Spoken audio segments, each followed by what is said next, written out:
Okay, Brian, you can go ahead. Okay. Um, First of all, I have to say I'm on my work computer, which the camera is absolute garbage on it, and my other computer that I normally use, which has a good camera, the speaker isn't working on it. I don't know what's happened with that, so you'll have to do without looking at my shining countenance for the meeting.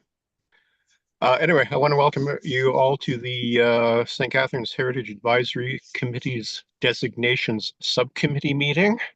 It's quite a mouthful for Friday, March 22nd, and the time that I have is 2:06. And I guess we must have quorum. Yep, we do. So we begin this gathering by acknowledging that the land on which we gather is the traditional territory of the Haudenosaunee and Anishinaabeg peoples, many of whom continue to live and work here today. This territory is covered by the Upper Canada Treaties and is within the land protected by the Dish with One Spoon Wampum Agreement. Today, this gathering place is home to many First Nations, Métis, and Inuit peoples. Acknowledging this reminds us that our great standard of living is directly related to the resources and friendship of the Indigenous people. Do we have any additions to be made to the agenda? No, I'm not aware of any. Okay. So can I have a motion to approve the agenda? And Robert had his hand up first, so. yeah, because I'm trying to get everybody's little pictures on the side of my screen. I've only got you. Oh well. So Um, Robert's made the motion. yep, So all in favor of that? and everyone says yes. Okay. Um, so the minutes of the previous meeting from January the 19th, are there any changes to be made or comments, questions? There are no hands raised. No hands raised. My goodness. Okay. So if there's no criticisms, comments about the minutes, then I guess we need a motion to adopt the minutes.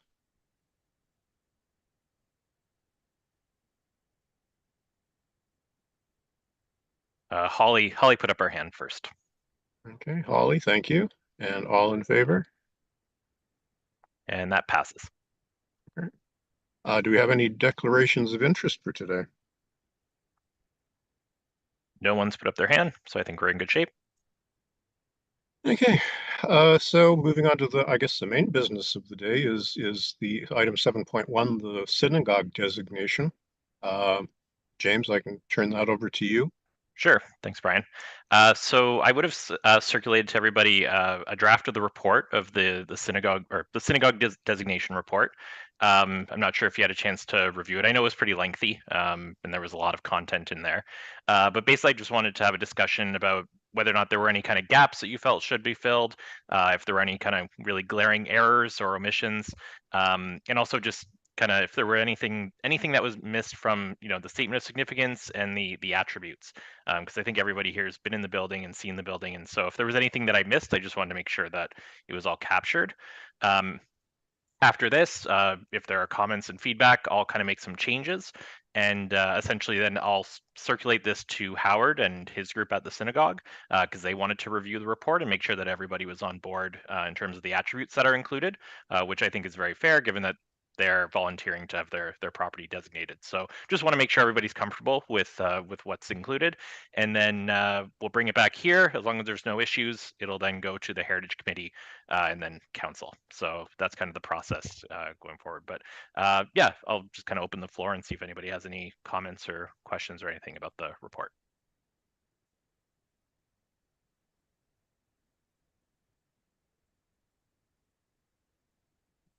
Yeah, I wish I could figure out how to get everybody's pictures on the side of my screen. It's just, for some reason, it's just not doing it. Do you have a view button up in the top right corner? Um, I do not Hmm. that Because I can. that's where you can change it'll give you the option to look to or have the speaker, the gallery, or some sort of immersive experience. I'm not sure what that is, but I use gallery. Well, I can see Robert now that he coughed or whatever he did. Um, I also And should say that Brian provided a really thorough land use history for the property. It was very complex, and I'm glad that he was able to help with it because I don't think I would have been able to put a lot of it together. So that's kind of been incorporated into a lot of the historical write up. Mostly everything before kind of 1920 is his work, and then everything after is mine for the most part, or I should say Howard's really. So the land use was a little bit tricky to do because I mean it went from a township lot to the Merritt and Phelps plan, and then down into Corporation Plan 2. But because it kept switching back and forth, talking about lots on Church Street versus Academy Street, and then some of them just because the lots extended, I think, all the way out to Queenston Street. So some of the abstracts were even talking about lots, like the rear of lots on Queenston. And it's like, oi, oi, oi. Um, but I mean, I got it straightened out. And some of those families are really quite interesting, like, Clock and Baggy. Um, it would be really interesting if there was a picture of the house that stood on the lot where the synagogue is. You know, I think Howard said that that house was moved, wasn't it? yeah, so there actually is here. Actually, I'll share my screen. Might as well do that because I have the report up in front of me. So let me know when you can see that. So this is the house that was in behind the synagogue. You can see the synagogue here. And so this is, I believe, the house that was moved, basically rotated kind of 90 degrees and moved to the back of the property. Today, or it's gone now. They tore it down within the last few years. And to be honest, it didn't look anything like this by 5 years ago. It had been clad over and all the nice trim and everything. The porch had been removed. It basically didn't look like its original self. So um, my assumption was that this was potentially the clock house. I don't know for sure. It's hard to say. Like it would be a challenge to think that a house would have been built, in the 1850s and then torn down and then rebuilt like this. But that could have happened. I'm not sure. Any Or theories on just that, Brian? well, or it could have been, the central core could have been the clock house, and then just enlarged Hmm. in the 1900s. But anyway, I mean, it's a shame to lose a building like that. But there again, we still have the synagogue there, so. Yeah, I can show a picture of what the building looked like when it was torn down. It really doesn't resemble anything what like it does in that photo. Um, just on one second.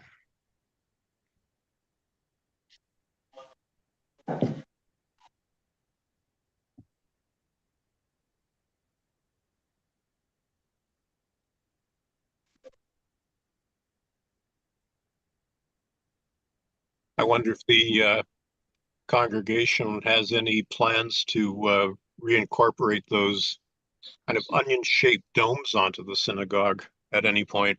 It would be fantastic if they had the ability to do that because yeah, what a great feature. It sort of gives the building kind of almost like a Middle Eastern, like a Turkish kind of flair. But why they were removed, I have no idea. Yeah, I think Howard mentioned that one of the here's One a of the photo. rabbis who wanted it Yeah, one of the taken. rabbis didn't like them and took it down. So this is the house as of 2020, just before it was torn down. So doesn't look anything like you know what it did originally. It's also, even though it has all the same proportions, it has they replaced the foundation. Obviously, maybe they did that when they moved the building. Actually, now that I think about it, but really not much left of the original in terms of heritage integrity or anything like that. So, which is unfortunate. There probably is some brick and whatnot under here, but all the nice trim and woodwork and the porch and everything are gone. Right. So, um, yeah, the domes were really interesting. I thought the photo that we have at the beginning of the report is fantastic. I think the from 1942, I think it's from the library. Just yeah, it's unfortunate that those features were lost. And I was trying to, as part of the research, I went through. So there was a couple different mentions of the synagogue and where the architecture came from, or where the influence came from. And it mentioned one of the pieces of literature, and I don't know if it was Howard's book or if it was something from the St. Catharines Standard, mentioned that there was a synagogue in Bonn, Germany, that it was patterned after, and I could not find that synagogue. There were two synagogues, two major synagogues, before 1939, uh, and then the Nazis came in and they basically got rid of all of them. And neither of both synagogues were massive and really ornate and did not really look like our synagogue. Ours was much smaller, obviously. So I'm not sure if they just took like subtle influences from those, or if there was another synagogue in the city that was very small and they were able to pattern it off that. But I could not find any other ones, unfortunately. So similarly, with the arc inside, there was mention that it was based on an arc from Romania. And I found there was a World Jewish Archive, and they had pictures of just synagogues around the world, and it was actually amazing how much information they had. But I could not find. I must have looked at hundreds of arcs in Eastern Europe and could not find one that looked like this. So I'm not sure where they got the inspiration from, but yeah, it was fun to kind of sleuth and see if I could figure it out.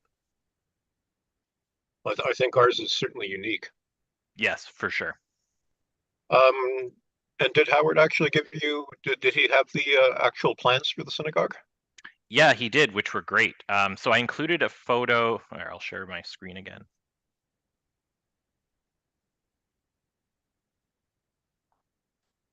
So I included just the front elevation here, but he did give me all the elevations and the interiors as well.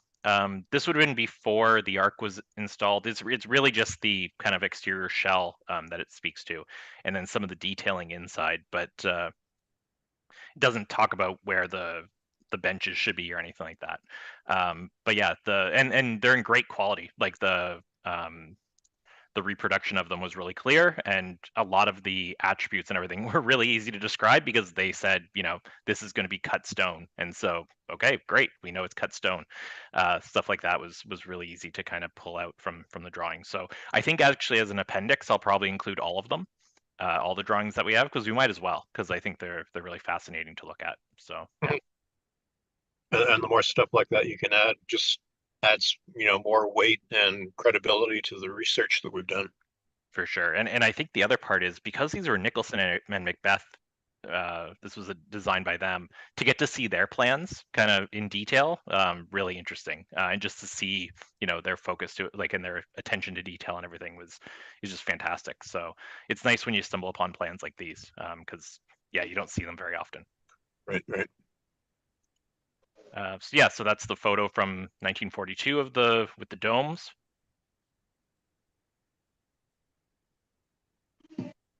I think maybe what I'll do is maybe just go through the report a little bit and see if anybody, I don't know if everybody kind of made notes or if you just caught things as you were reading, but I'll just kind of go through maybe some of the history. Uh, so in the early, 1700 or late 1700s to early 1900s, really it was, just the property was just sold numerous times. To me, it didn't really seem like anything really happened except for lines on a map, until basically the Clock family, Jacob Clock, bought the property, and then assumingly, he built the house that was moved at one point, right? So it really is kind of a history of just this area being very residential, and interesting landowners. Like the idea that Kiefer was one of the landowners was interesting, but I don't get the sense that he maybe ever saw the site or even cared much about it, because he clearly never lived here. So I thought that was really interesting. But just interesting to see a name like that appear on a land use history map is pretty cool. Um, so I don't know if anybody had any thoughts on that. Brian, did I include enough of your work in it? Yeah, yeah, I think so. Okay. And, Robert? and like you say, you don't want to have too much weight on the pre-synagogue period. Mhm. Yeah, that was my concern because if too much information is thrown in about pre-synagogue, it makes it sound like that was just as important or more than the synagogue era, right? So, Robert?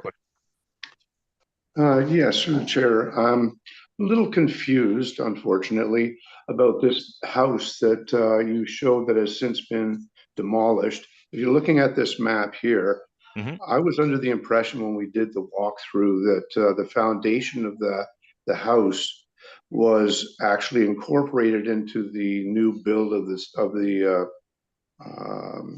synagogue. When we were down in the basement, Howard was quite clear that some of the foundation was in the, what would it be, the northwest corner Hmm. of Calvin and Queenston Street, or Church Street, I should say. Um, Okay. so I'm a little confused. You're showing this house that actually sits further south, facing onto Calvin, and was taken down. That's where the little parking lot is now. Hmm. Um,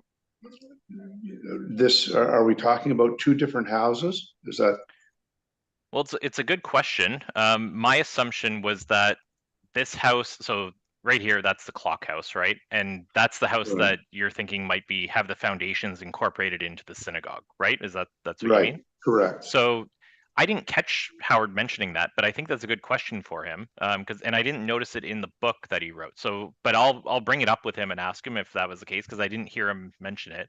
But my Was assumption is that this house, when they was there and was essentially the house that they would have first met, like the congregation around 1920 when they bought the property. Um, they would have met in that house. They probably would have thought, you know what, this is too small. We actually need an actual synagogue. And so my assumption is they moved this to the back of the property and turned it 90 degrees. And then, and so essentially it would face out this way, out towards Calvin, and that would have given them right. the room to be able to do the synagogue. Well, that could have been the That's case. Had the foundation remaining, and that was the foundation. They moved the house itself off of the foundation and moved it to the new foundation. That would make some sense. Yeah, So, that definitely could. So I'll see if Howard can clarify that because I didn't catch him mentioning that, but it would make sense potentially. So okay, thank you. um, I mean, the 19th century and then the early 20th century was a great period of buildings being moved. mhm. I Mhm. mean, how many times have we heard about, schoolhouses and churches and stuff being put on rollers and pushed down the block, to a new location? And of course, the old foundations are left, so why not make use of them? Mhm. Yeah, for sure. So yeah, so then I there's some fire insurance maps that kind of show various. So I think this is the one. This is the map that made me think that the house that had been turned 90 degrees was this house that was on the clock property. And that's because the porch across the front um, is similar to the porch that was on the house that was turned and moved. And so I Mhm. just kind of wondered, is that the same one? It seemed to make sense to me. I didn't see any sort of anything in the literature saying that they built another house on the property because there's clearly no house turned 90 degrees on this map, and this is from 1913, and we have nothing showing a house back there, anytime after that, really. Mhm. So that's where some of my assumptions come from. This house being the one that's actually been moved down to here. So, um, And really, when you think about it, I mean, no matter what happened to the house, it's not on the synagogue site anymore, mhm. Correct. Yeah, it'd just be except interesting for to the know foundations. if the foundations were incorporated. That's an interesting little tidbit, I guess, right? So, so then we move kind of into the synagogue history and kind of speaks a little bit more to the community and kind of where they were at this point of time and kind of some of the troubles and struggles they had in terms of just acquiring the site. I thought that was a really interesting story that they had to actually get somebody who wasn't Jewish to purchase the site for them to then transfer it to them. Um, then we have just the kind of the house there. This is 1923, so this is like the year before the synagogue was built. So you can see they've cleared the space for the synagogue, which is I think, really great. It's just lucky that we have something exactly from 1923. Just a little bit of discussion about the design and what the St. Catharines Standard said about it. It was written about quite a bit around that time. It was a pretty big deal. So there were really great articles describing kind of the event. So that was really nice to find. This would have been 1942, obviously, so just after it was constructed, about a decade later. Still, the amazing thing looking at this is I tried to kind of piece together, like, has anything really changed? And it looks very much intact, other than the domes. Like, it's kind of one of those, those games that you play with two different pictures and try to spot the differences, and there aren't many. So, like, it's actually its integrity is in really good shape, I think. So, 1935, we have actually shows the synagogue, the footprint of it. Just some description of what the building actually looked like at the time when it was first built. There were so many little photos and stuff from that book that I could have included, but I thought this was a great photo that just showed kind of the arc in behind. And here's the congregation. I'm not sure what the date of this is. I'll have to see if Howard has a date, because he didn't include one in the book. Then the second half kind of goes into the addition that was built, so the Newman Memorial Building.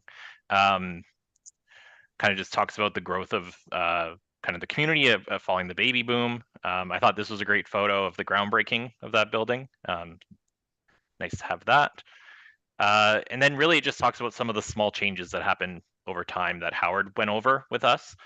Things like accessibility and converting rooms to offices, and creating new bathroom spaces and stuff like that. So just a small paragraph about that.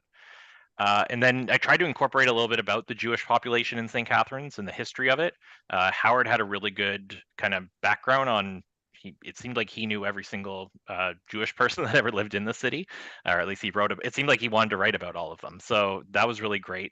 So I tried to distill that into kind of a narrative, just to talk about their role and some of the issues that they faced, and what type of people they were in terms of their role in the community.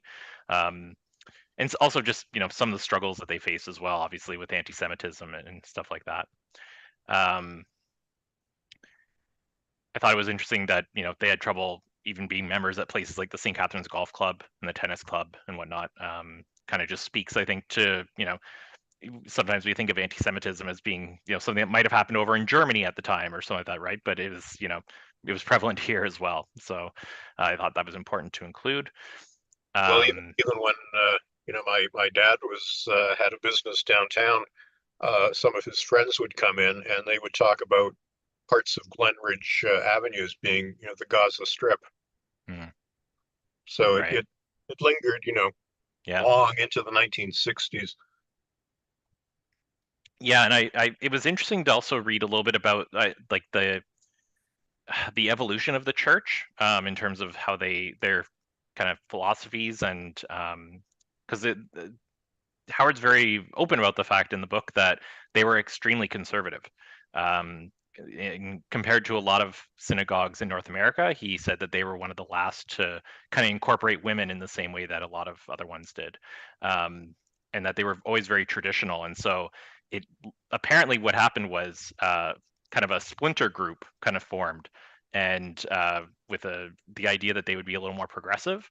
And so then they had to kind of look at themselves and say, oh, what, we're going to lose synagogue members if we don't kind of adapt to the changing times, right? So I thought that was really kind of interesting.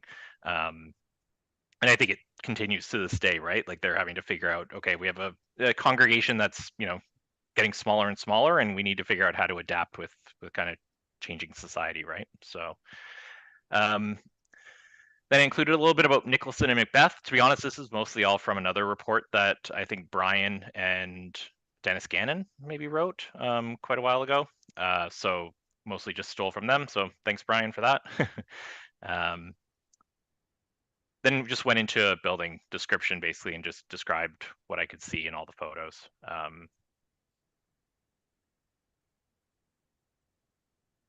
Can I ask a question, James? Yeah, go ahead, Holly. Through you, James. Was the original construction building built by Newman Brothers Construction? I believe so, yes. The original synagogue and then the addition? Oh, I don't know about the addition. The original definitely was, I believe, yeah. It was built by Newman? Okay, Yeah. brothers? Do you think that they're a group that we should mention as Yeah, being involved? I think so, or even you wonder if they still have plans or literature about this building in their files. Hmm.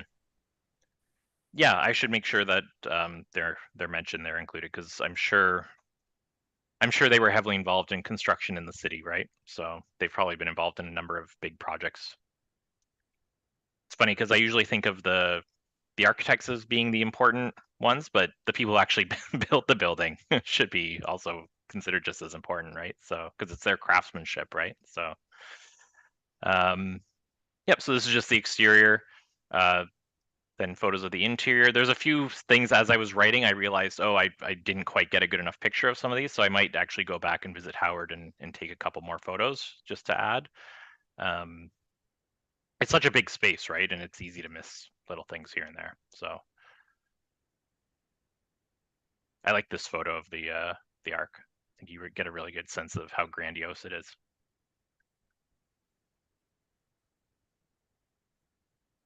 And then kind of get to, well, there's the ceiling. So the Newman Memorial Building, I only have a little bit about. I kind of kept it short, mostly talking about the exterior for the most part, because it seems like that's the feature. Like the synagogue kind of congregation was really focused on the original building as being kind of the significant part, and I think we'd all agree that that's most of the case. But I think there is something to be said for this facade here, and then kind of these little features here, right? The Jewish Community Center sign and these menorahs. If down the road, if they decide to do something with this property, it would be great to see those at least salvaged in some way, right, and reused, right? So, and I think this kind of entranceway actually is something that can be easily reused if they wanted to, right? So I think this part really tells the story of the growth of the synagogue post-war, and they might not be able to figure out what they would do with the large gymnasium space. That might be hard to, adaptively reuse in some way, but at least for most people, this would be reflective of kind of that post-war history that they had. So I kind of focused more so on those elements. Didn't Howard say the first time we met with him that they would consider including that front facade on the Newman part um, in the designation? Yeah, that's kind of what I'm getting at is he Yeah. was open to this idea, and the way that I've rationalized it in the report is that it's reflective of that kind of that era of growth, right? Because in the post-war period and the baby boom, like they needed a huge space like this, right, to be able to keep up with their needs. So I think this is really reflective of that, and I think the craftsmanship and everything is really good, and so it's something that they could easily incorporate in the future if they wanted to. Facade. Sorry, go ahead, Brian. I didn't catch that. I said facadism. Well, it depends, right? I don't know what their ideas are for the future. You know, Facadism isn't the best thing, obviously, but the rest of the building would be remain intact, like the three dimensions of the old part of the synagogue, right? So I think this is where the flexibility kind of comes from, and so we're getting a lot out of the synagogue in terms of making sure that that's protected, and then this is kind of like I don't know if it's a bonus per se to frame it that way, but it at least allows us to be able to tell that story and have some flexibility down the road, should their needs change, right? So so then I just went through the 906 evaluation. It was pretty easy for it to meet almost all the criteria. I think it met eight of the nine. So I just talked about it as has design value because it's an example of an Art Deco style synagogue and is representative of a 1920s religious institutional building. In terms of the craftsmanship, I said that the property displays a high degree of craftsmanship and artistic merit through a number of its architectural features, including the overall composition of the exterior. It's symmetrical and detailed with cut stone and brickworking brick. Sorry, I definitely mangled this sentence. So the facade essentially is symmetrical and detailed with cut stone and brick working together to form an aesthetically pleasing facade. Originally, the synagogue had a pair of copper domes, which contributed to the composition. Within the synagogue, the ark is a one-of-a-kind wooden religious structure that reflects a high quality of craftsmanship. The Star of David, comprised of stained glass and wood in the center of the sanctuary ceiling, also displays a high degree of both craftsmanship and artistic merit. I'm not sure if there's any other elements that reflect a really high degree of craftsmanship. Maybe the stained glass windows on the exterior. It would have been a more typical thing to find in that period, but it's still craftsmanship, I guess. So would it make sense for me to add that as well, do you think?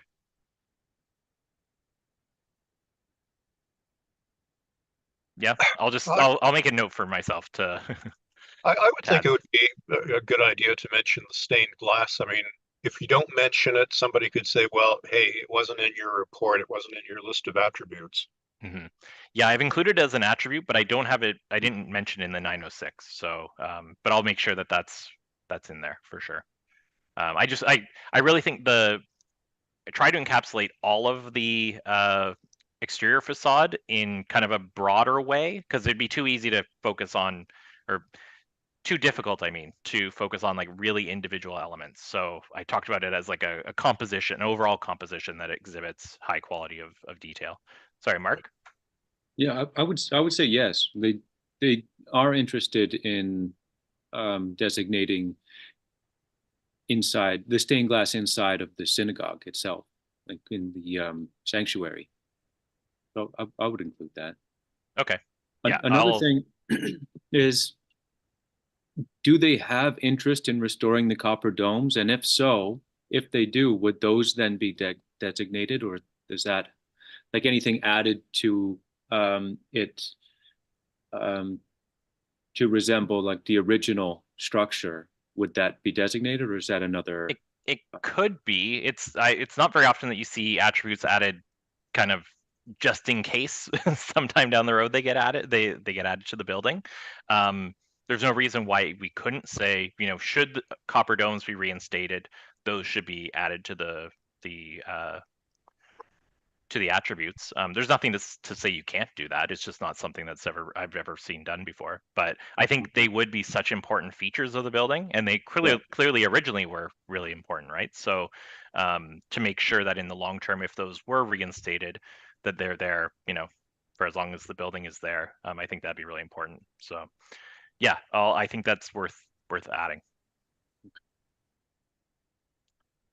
So then didn't see any sort of high degree of technical or scientific achievement. That's pretty rare anyways for buildings. Historical value, most of it is tied up in the association with and relationship with the Jewish community. And mostly talk about the theme of not only the Jewish community, but also the theme of religion in the city, because we do have a very strong building stock of of religious buildings. And clearly religion was always very important to the city based on just how many churches we have and how many, really nice, high quality churches we have, right? So, so that the building yields information or an understanding of the Jewish faith in St. Catharines. Obviously, Nicholson and Macbeth are very significant architects in the city, so no problem meeting the criteria there. In terms of contextual value, it's interesting because the synagogue really is in a neighborhood where it's kind of on its own in terms of that style and that type of building. But so I kind of extended it out a little bit and thought about Church Street, as a street that's has a very religious kind of angle to it. Obviously there's a lot of religious buildings closer to the downtown, but if you think of Church Street as an entity in itself, this really ties in well with a lot of those buildings that are downtown. So that's kind of where I got a lot of the contextual value from. And of course, you've got St. Barnabas there too. Yeah, that's true. Actually, I'll include St. Barnabas in there.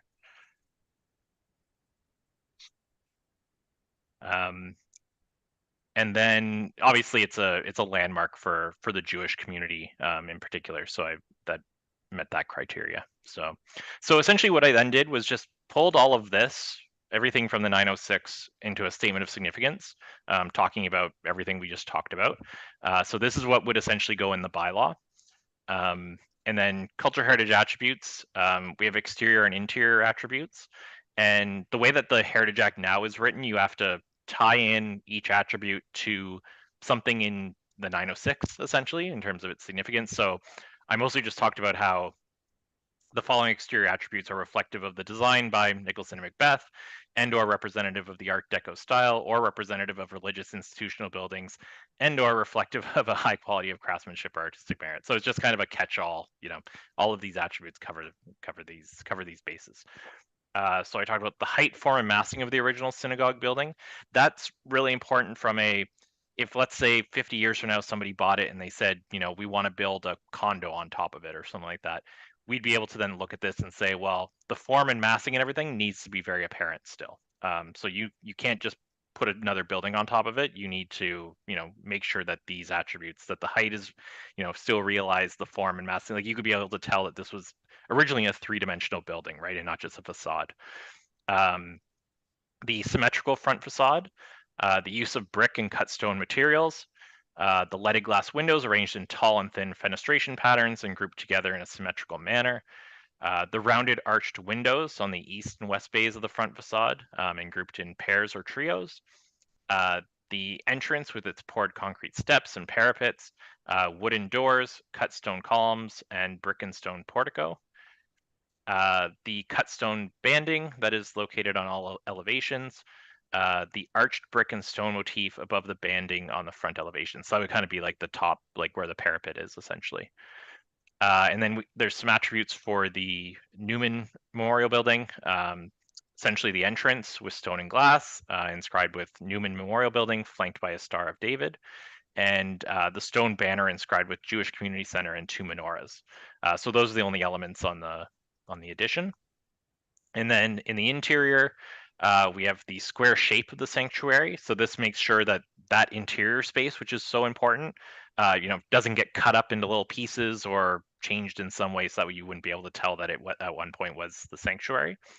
The second floor mezzanine with brass rails, the wooden floor and wooden doors that provide access to the sanctuary, the ark and the dais, the ceiling with its recessed portion with a wooden and stained glass Star of David, the 4 columns with decorative plaster caps, the rounded light fixtures with metal caps, and the ornate metal chandeliers. And then the wooden staircases that provide access basically to the mezzanine and the lower level are also included, including their configuration and railings and balustrades. So the other note that I've added, oh, sorry, go ahead, Robert. Should we add to that these? I would imagine they were hand formed. Do we call them pews? But the wooden seating is quite remarkable. Yeah.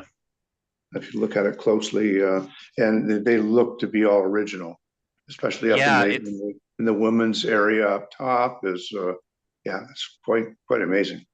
Yeah, I thought about that as well, and I had a conversation with the congregation probably like 6 or 8 months ago. One of the concerns was the pews and whether they could bring them with them, or what would happen with those. Somebody was concerned, like how could it, because it's not a structural element. It, like, can that technically be an attribute? Because it's kind of, they're just benches, right? But they are really like important features of the building, right? Mm-hmm. So I think what we might have to do is figure out, because I don't think we'd want to say, none of these benches could ever be moved or touched, because what if down the road they need to, right? Like they need to remove some of them, or so I think we'd have to find a clever way to do that. Maybe it's a case where, yeah, oh, for sure. Maybe it's a case where down the road you could say, at least one row should be maintained or something like that. So that way there's always some sort of reminder of what was there. And maybe we can talk to the congregation about what they would like to see, right? Because maybe they want to bring most of them with them, but if they want to keep a row of benches there to just as a reminder, I'd be okay with that. So I'll just make a note. Thank you very much. But I think that's a really good point. It's those are really, really nice benches. So it'd be a shame to lose any of those, really. But so that was kind of it. That's mostly the report. I'm pretty pleased with it. Go ahead, Mark. Oh, you're muted now. You just muted yourself. I did. Oh, okay. So the interior attributes, it says the 4 columns with decorative plaster caps Mhm. are allowed to move to a new No, location? no. So essentially what I've said is the interior items described above are permitted to leave the sanctuary should the congregation move to a new site and wish to take these attributes with them. So the idea is one of the things they were concerned about when I met with them was, what if we want to bring the ark with us to a new property? Because like that's their ark, right? Like, and it means something to their community. And so I felt that it would be wrong for us to say, sorry, no, like that's now city, like the city has too much interest in that for it to be able to go with you, right? Like, Right. I think it's their arc. They should be able to take it with them if they'd like. Some of these elements, like I can't imagine that they would be like, let's bring these columns with us, because the columns are very, they're actually structural, but just gonna pull them up. Yeah, like these caps here, right? Like those are the plaster caps that I was referring to.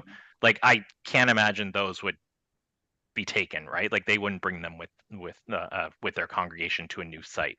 But it's just the idea. It leaves some flexibility where if the congregation decides, we're gonna go elsewhere, then they could bring some elements with them without any concerns. Because 50 years from now, none of us will be working on this, right?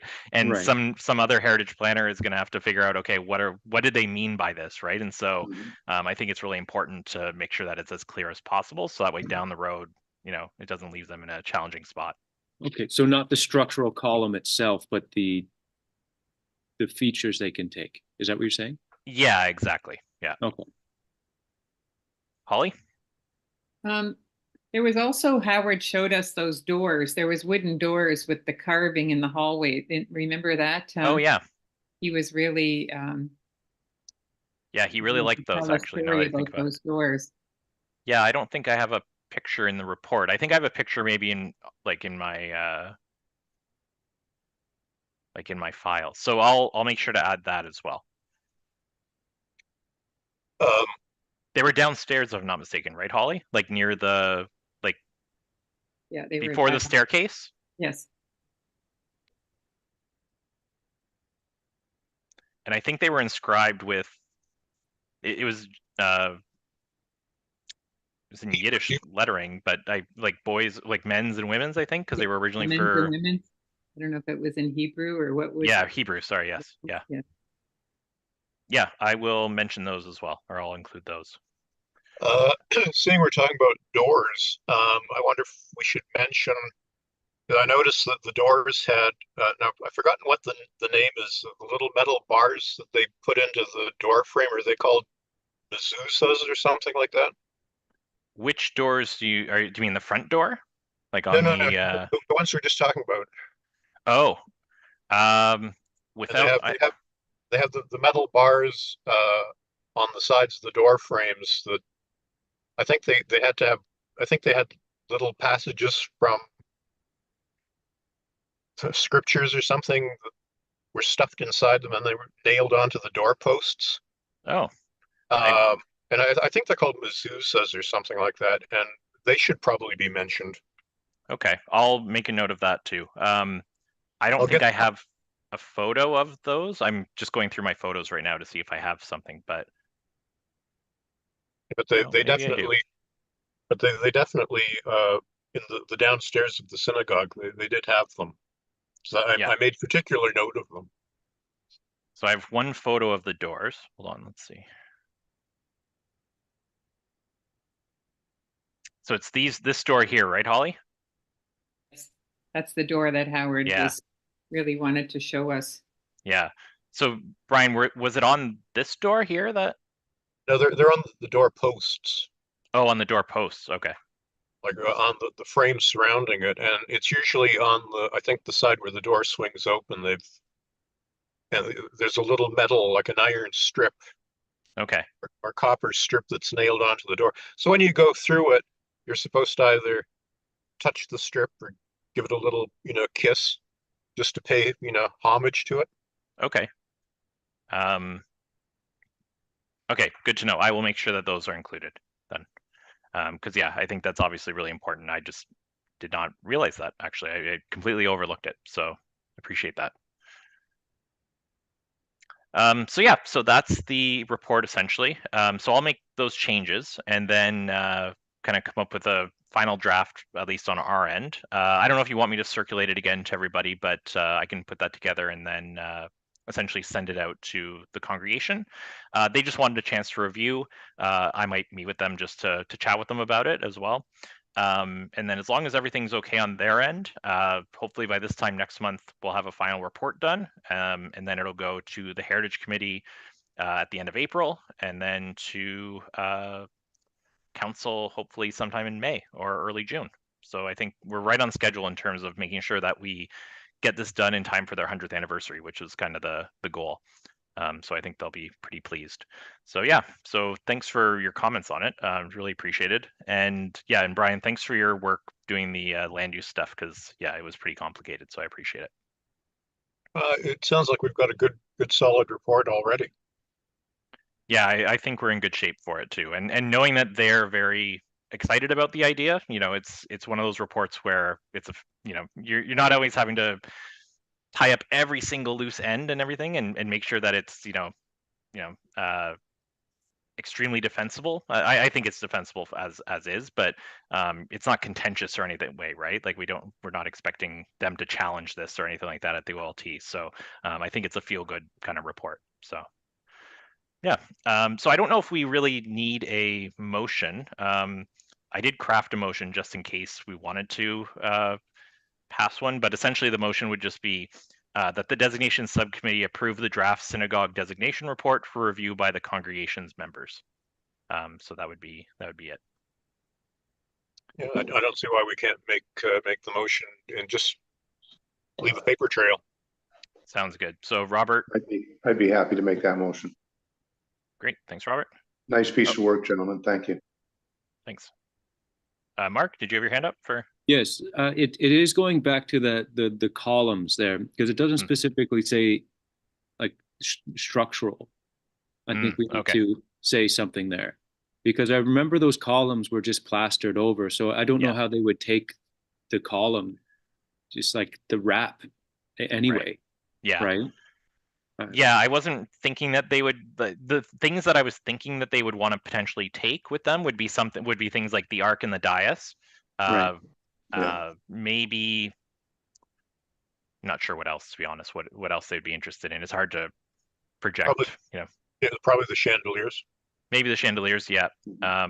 Maybe somebody would be interested in the Star of David, but I really think that kind of would be a difficult thing to remove, and also it's such an important part of telling the story of the site, right? That I think would be important to maybe keep, but that's a conversation I can have with the congregation and make sure everybody's on board with. But yeah, I'll make sure, Mark, to clarify that those are structural and shouldn't be part of the things part of the elements that move. Okay. For the things that moved, did you mention those light up name boards? I didn't mention them, and I think I think those would go with the congregation. Like I didn't think of them as an architectural element. I think of them as part of their community, in the same way that you would think of like bookshelves or information boards or something like that, right? Like more of, I don't know if you'd call it chattel. That maybe isn't the right type of term, but it isn't really an architectural feature. So I didn't consider it, but we could talk to them about whether or not they think that those are important to stay. I just imagine that they would want to bring them with them. Yeah, I do believe he did mention that during our site visit, that those would go with the congregation. Yeah. I'll bring it up with them. It doesn't hurt to have a chat about it and just see what they say. So did we pass that motion? I think no, we didn't. We made the motion, but we haven't passed it. So yes, I think Robert made the motion. Yep. Did. So I guess all in favor. And that passes. Okay. So I guess moving on to item 7.2 on Elizabeth Street, number 3 Elizabeth. Yeah, so through the chair, I think the first property we're going to do in terms of research from the prioritization project is 3 Elizabeth Street. It's unfortunate that Andrew's not here because I think this is one that he would feel really strongly about. So, um, in terms of feedback that I've received so far, I sent out letters to all of the property owners. We had 2 people respond vehemently opposed, which that's expected. You're going to get people who just aren't interested, and that's okay. But I haven't received responses from anybody else, which is both strange and also, I just don't want surprises down the road, right? So I know for 3 Elizabeth Street, the owner previously, when we listed their house, he was really he was pro listing. He was like, this is good. It's a very important property, historically significant. He was in favor of it. So I haven't heard from him yet in terms of this project, but I think in terms of his interest in having his building designated, I think it's a safer bet, I guess, than some of the other ones that are higher on our list.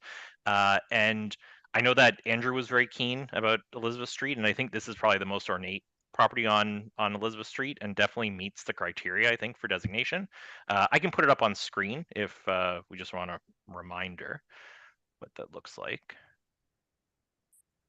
It's also the property that all of us should be most familiar with, because this was the example we used to kind of go through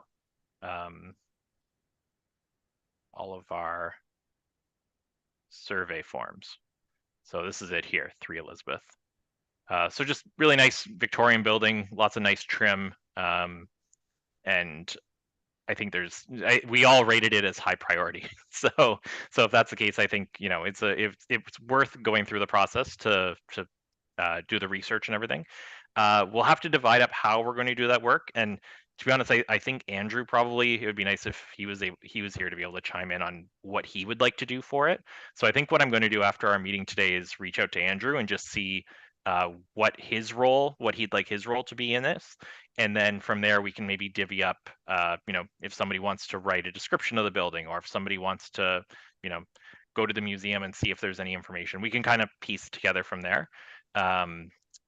I don't know how much information we're going to find about just a regular, house on Elizabeth Street, but you never know. You might stumble upon something, and then I'll obviously do work on my end as well to see what I can piece together, and maybe we can get Brian to help us out with the land use history as well. It's going to be my pleasure.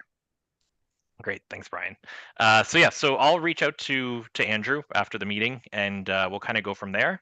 But if we can if we can try to get one done a month, because it does take it, writing the synagogue report, it took a while. And I fully expect that each of these is going to take, a fair bit of time. So if we can get one done a month, great. Like that's fantastic, I think. And if we get more than that done, that's just bonus. So I'll reach out to Andrew, and we'll kind of just go from there. Sounds good. So I don't think oh, go ahead, Holly. I just have a question. It's not really on the agenda or under new business or anything, but when I drive up and down Ontario Street, I always look at that 77 Ontario, the St. Catharines Club, and I don't think that was ever designated as heritage.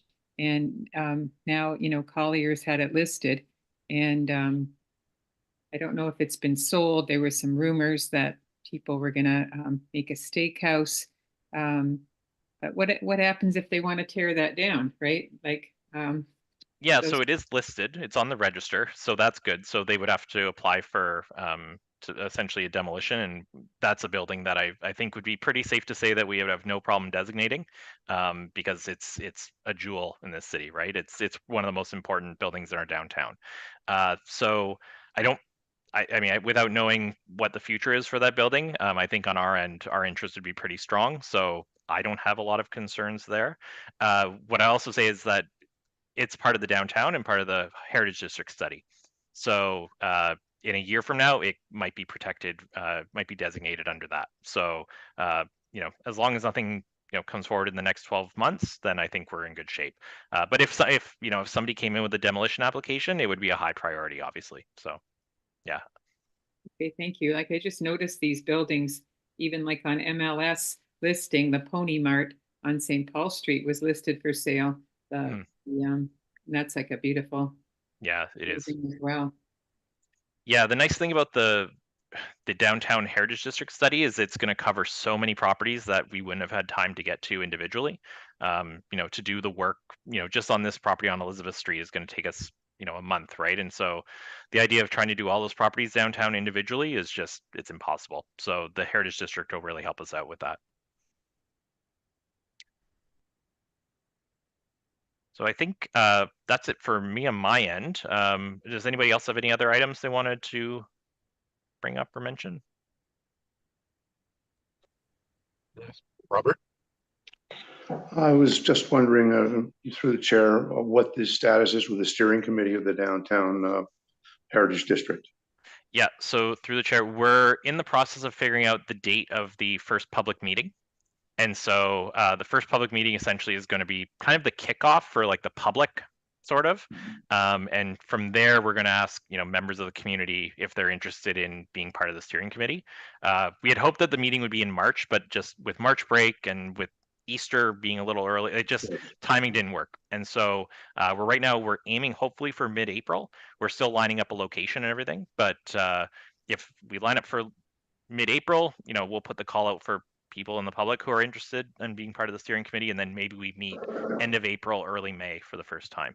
And I'm not too concerned about that. Like we're meeting a little bit later because the project, I think the role that this committee is going to play is going to be most important when it comes to reviewing the reports and kind of looking at if there's any gaps or holes, and also assuming that we get to the planning phase, we get past the study, we go to the plan. They're going to be really helpful in terms of policies and stuff like that, right? So I could see the group meeting 4 or 5 times over the next year, and when we start, whether it's March or April, that doesn't make a difference to me. So, but thanks for asking. Thank you. Yep. So Brian, I think we just need a motion to adjourn. Yeah, as you say, we don't have any business arising. We've got no correspondence. Next meeting, I guess, April 19th. Mm-hmm. So if there's nothing else, then yeah, you're right. Motion to adjourn. And Holly's made that motion. Okay, good. And all in favor? Great. Everybody's in favor. Yep. Anyway, thank you, folks. Okay, thanks all. Brian. Thanks, Brian. Thanks very much. I appreciate Have a your great help. Easter, everybody. Thank you. Well, no, not yet. We're going to see each other next Thursday for the Heritage Committee meeting. Right. All right. Don't forget about that one. Okay, take care all. Thanks, Bye. everyone. Bye. Bye. Bye-bye.